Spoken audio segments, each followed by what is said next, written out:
ഇന്നത്തെ പ്രോഫിറ്റ് 1,45,000 ആണ്. അതിലൊരു കോൾ ട്രേഡ് ഉണ്ട്, 2 പുട്ട് ട്രേഡ് ഉണ്ട്. ഗൈസ്, ഇന്നത്തെ പ്രോഫിറ്റ് 1,45,000 ആണ്. അത് ഞാൻ യൂസ് ചെയ്തത് ഓൾമോസ്റ്റ് 3 lakh ക്യാപിറ്റൽ ആണ്, which is 50% of the capital. 50% profit ഉള്ളത്. സോ ബേസിക്കലി ഇന്ന് നോക്കിക്കഴിഞ്ഞാൽ കോൾ സൈഡ് ഒരു പൊസിഷൻ ഉണ്ട് 79,000. അത് ഞാൻ ഓവർനൈറ്റ് ക്യാരി ചെയ്തതാണ്. അറൌണ്ട് 140-150 ലെവലിലാണ് ഞാൻ അത് വാങ്ങിയത് ഇന്നലെ. പക്ഷേ അത് ഇന്ന് 250 വരെ പോയി. ഇൻ ബിറ്റ്വീൻ മോർണിംഗിൽ തന്നെ എനിക്കൊരു 200-210 കിട്ടിയപ്പോൾ ഞാൻ സ്ക്വയർ ഓഫ് ചെയ്തു. പക്ഷേ ആ ഓപ്ഷൻ 210 തന്നെ ഇങ്ങനെ നിൽക്കുമായിരുന്നു. ഈവനിങ് 3 o'clock വരെ 210 ആ റേഞ്ചിലുണ്ടായിരുന്നു. പക്ഷേ ദെൻ ഇറ്റ് സഡൻലി ബിക്കെയിം 0. അതുപോലെ തന്നെ 78,800 രണ്ട് പുട്ട് ട്രേഡ് ഞാൻ എടുത്തിട്ടുണ്ട്. രണ്ടും ഒരെണ്ണം യെസ്റ്റർഡേസ് ഹൈയിലും ഒരെണ്ണം യെസ്റ്റർഡേസ് ഹൈ ആൻഡ് പിവറ്റ് കൺവേർജൻസിൽ. രണ്ട് പുട്ട് ട്രേഡ്, രണ്ട് സ്ട്രൈക്ക് പ്രൈസ്, രണ്ടും യെസ്റ്റർഡേസ് ഹൈ റിജക്ഷൻ ലോജിക് തന്നെയാണ് എടുത്തത്.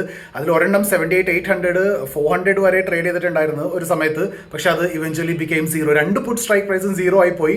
സോ അത്രയും നല്ലൊരു മാനിപ്പുലേഷൻ എന്നല്ല, അഡ്ജസ്റ്റ്മെന്റ് ആണെന്ന് പ്രീമിയത്തിൽ നടന്നത്. കാരണം പ്രീമിയം അത്രയും ഹൈലി പ്രൈസ്ഡ് ആയിരുന്നു. ആക്ച്വലി നിങ്ങൾ കോൾ എടുത്താലും പുട്ട് എടുത്താലും മോർണിംഗ് സെഷനിൽ നിന്ന് ഏത് സൈഡിലെടുത്താലും പ്രോഫിറ്റ് കിട്ടുമായിരുന്നു. അത് ഒരു പോസിബിലിറ്റി ആണ്. കാരണം പ്രീമിയം ഇൻക്രീസ് ചെയ്യാണ്, പിന്നെയാണത് ആ ഒരു ഡിക്ലൈൻ സ്റ്റാർട്ട് ചെയ്തത്. ഗൈസ്, ഇന്നത്തെ ഓപ്ഷൻ ബൈങ്ങിലെ പ്രോഫിറ്റ് ആണ് 1,45,000. അത് 79,000 കോൾ. അത് 0 ആയി പോയി. അത് 3 o'clock വരെ 250-200 ട്രേഡ് ചെയ്തുകൊണ്ടിരുന്നതാണ്. ഇത് 400 ട്രേഡ് ചെയ്തുകൊണ്ടിരുന്നതാണ്. 0 ആയി പോയി. അതുപോലെ ഇതും. സോ ഇത് ആക്ച്വലി ഓവർനൈറ്റ് പൊസിഷൻ ആയിരുന്നു.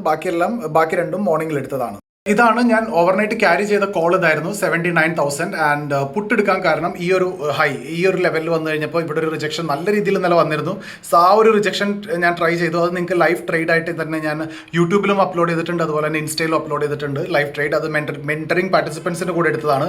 അതുകൂടാതെ ഈ ഒരു ട്രേഡ് ഇത് R3 ഉണ്ട് at the same time previous day exact high. So ഇവിടെ നോക്കിക്കഴിഞ്ഞാൽ ഇതൊരു ഹൈ ആണ്, പക്ഷേ ഈ എക്സാക്ട് ഹൈ എന്നാണ് ഈ ഒരു റിജക്ഷൻ വരുന്നത്. സോ ഈ ട്രേഡും ഞാനത് ലൈവ് ട്രേഡ് അപ്ഡേറ്റ് ചെയ്തിട്ടുണ്ട്. ഈ ഒരു ട്രേഡും ലൈവ് ട്രേഡ് അപ്ഡേറ്റ് ചെയ്തിട്ടുണ്ട്. ഇത് രണ്ടുമാണ് പുട്ട് ട്രേഡ്. ഇവിടെ 78,700 എടുത്തു, ഇവിടെ 78,800 എടുത്തു. സോ 79,000 കോൾ എടുത്ത് ഇവിടെയാണ്. അത് ഓവർനൈറ്റ് പൊസിഷൻ ആയിരുന്നു. സോ ഗൈസ്, ഈ രണ്ട് ട്രേഡ്സിൻ്റെയും മൂന്നല്ല മൾട്ടിപ്പിൾ ട്രേഡ്സ് എടുത്തിട്ടുണ്ട്. പക്ഷേ മെയിൻ 3 ട്രേഡാണ്. ആ 3 ട്രേഡ്സിൻ്റെയും ലോജിക്ക് ഭയങ്കര സിമ്പിളാണ്.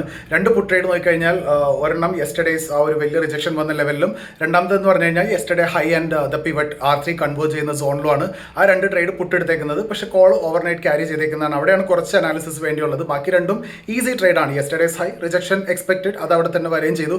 കോൾ എടുത്താലും പുട്ട് എടുത്താലും ഫസ്റ്റ് ഹാഫിൽ നിന്ന് പ്രോഫിറ്റ് ഉണ്ടാവുമായിരുന്നു. സോ അങ്ങനെയാണ് പ്രീമിയം പ്രൈസ് ചെയ്തിരുന്നത്. സോ അത് നമുക്ക് ക്യാപ്ചർ ചെയ്യാൻ പറ്റി. അതുപോലെ തന്നെ രണ്ട് പുട്ട് ട്രേഡും നിങ്ങൾക്ക് ഇൻസ്റ്റാഗ്രാമിലും അതുപോലെ തന്നെ യൂട്യൂബിലും ഞാൻ ലൈവ് മെന്ററിംഗ് പാർട്ടിസിപ്പൻസിൻ്റെ കൂടെ പറഞ്ഞു കൊടുത്ത് എടുക്കുന്നത് നിങ്ങൾക്ക് ലൈവായിട്ട് കാണാൻ പറ്റും. അതിൻ്റെ ലോജിക്കും റീസണിങ്ങും എല്ലാം അതിൽ എക്സ്പ്ലെയിൻ ചെയ്യുന്നുണ്ട്. എങ്ങനെയാണ് ടാർഗറ്റ് ബുക്ക് ചെയ്യുന്നതെന്ന് എല്ലാം എക്സ്പ്ലെയിൻ ചെയ്യുന്നുണ്ട് ചെറിയ ക്യാപിറ്റലിൽ. സോ നിങ്ങൾക്ക് അത് കണ്ട് പഠിക്കാൻ പറ്റും. നിങ്ങൾ ലൈവ് ട്രേഡിംഗ് സെഷനിൽ ഇൻട്രസ്റ്റഡ് ആണെന്നുണ്ട്, മെന്റർഷിപ്പിൽ ജോയിൻ ചെയ്യാനാണെന്നുണ്ടെങ്കിൽ talk to my team, join the session. I see you there.